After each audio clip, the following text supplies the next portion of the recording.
Agartala শিলচরগামী train দুর্ঘটনাগ্রস্ত। জানা গেছে এই দুর্ঘটনায় ৩ জনের মৃত্যু হয়েছে এবং আহত হয়েছেন একজন। শিলচরগামী ট্রেন দুর্ঘটনাগ্রস্ত হয়েছে। আজ আগরতলা শিলচরগামী ট্রেনটি মনু থানার এসকে পাড়া এলাকায় আসতেই একটি বুলেরো গাড়ির সাথে সজোরে ধাক্কা লাগে আর সাথে সাথেই দুমড়ে মুচড়ে যায় সেই গাড়িটি। এই ঘটনায় আহত হয়েছে একজন, নিহত হয়েছে মোট ৩ জন। সঙ্গে সঙ্গেই ছুটে আসে দমকল কর্মীরা এবং আহতদের উদ্ধার করে হাসপাতালে নিয়ে যাওয়া হয়, কিন্তু হাসপাতালে নিয়ে গেলে কর্তব্যরত চিকিৎসকরা তাদের মৃত বলে ঘোষণা করে এসকে পাড়া। এবং সেই এসকে পাড়াতেই কিন্তু এই ঘটনাটি ঘটে যায়।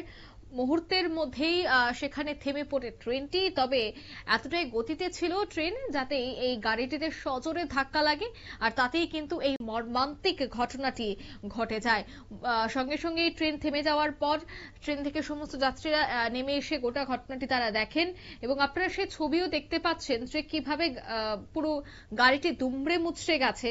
তবে এই পুরো ঘটনায় এখনো পর্যন্ত কিন্তু জানা গেছে যে ৩ জনের মৃত্যু হয়েছে, একজন গুরুতর আহত অবস্থায় হাসপাতালে ভর্তি রয়েছে।